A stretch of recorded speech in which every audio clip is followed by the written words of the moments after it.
ඉතින් කොහොමද යාළුවනේ ඔයගොල්ලන්ට මම කලින් වීඩියෝ එකක් ගෙනාවා මම කොහොමද සුදු වුනේ කියලා. ඉතින් ඔයගොල්ලන්ට මේක තමයි දෙවෙනි පාර්ට් එක.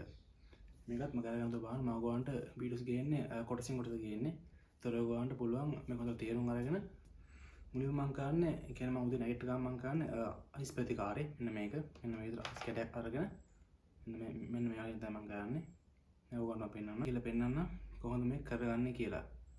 මේක ඔයගොල්ලෝ කරන උදේ නැගිටින් පස්සේ නැගිටින පස්සේ මේක කරන්න.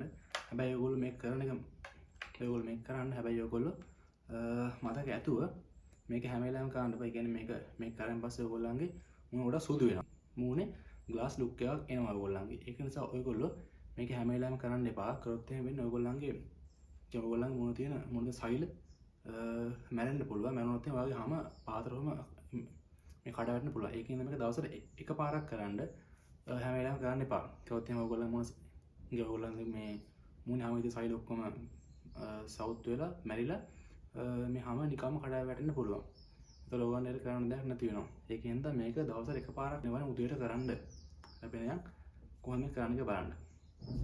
හරියට ඔයගොල්ලෝ මුලින්ම කරන්න ඕන මෙන්න මේක. මේ අයිස් කියුබ් එක ගන්න අතරගෙන මෙන්න මෙහෙම හොඳට මූණේ ගන්න. මෙහෙම හොඳට මේ හැමතැනම ගන්න ඕනේ.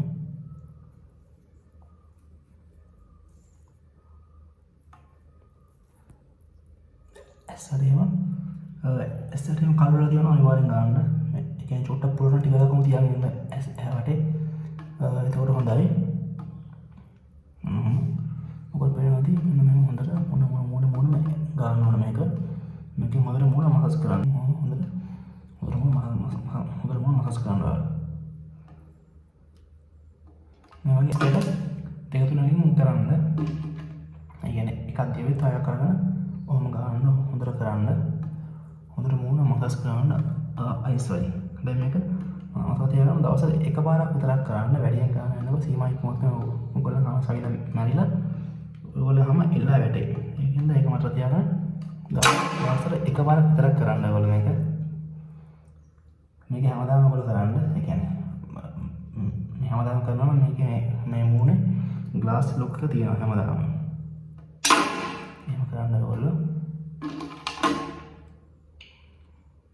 ලිප්ස් වල ගන්න හැමතැනම ඇස්සරියම් කලවල තියන මම කලිත් වගේ කලවල තියන හොඳට ඒක ගන්න ඇස් වටේ එහෙම නල්ලෙන් කලවල තියන ඒ කලවල තියන තැන හොඳට ගන්න හොඳට මසස් කරන්න. එහෙම කරන්න. ඊට පස්සේ ටවල් එක අරගෙන ෆ්‍රෙෂ් ටවල් එක අරගෙන මූණ අතුල්ලන්න එපා. මෙහෙම වතුර මාට්ටු ගන්නවා. අnder මාට්ටු ගන්න එකත් අර ගොඩක් කරන්න එපා. මේක කරන්න නැත්තම් ගොඩක් හොඳයි. පුළුවන් නම් මේ ඒ කියන්නේ තමයි ගාව ඉස්සරහ තියෙන වතුර ටික නිකම්ම වේලෙන්න දෙන්න. මේ විදිහට මේක කරන්න එපා. මේක කරනකොට මේ හදිසිය වගේ නම් කරන්න නැත්තම් කරන්න එපා. පුළුවන් තරම් ස්වභාවිකව වේලෙන්න දෙන්න. හරි අපි නම් ඊළඟ වීඩියෝ එකෙන් හම්බෙමු. ඉතින් මතක තුනම ඊළඟ කියන වීඩියෝ එක බලන්න. ඒක තමයි මම කරපු අතිශේෂම දෙයක් කියලා දෙන්නේ. ඒකෙන් ඔයගොල්ලෝ ඒක අනිවාර්යෙන් බලන්න.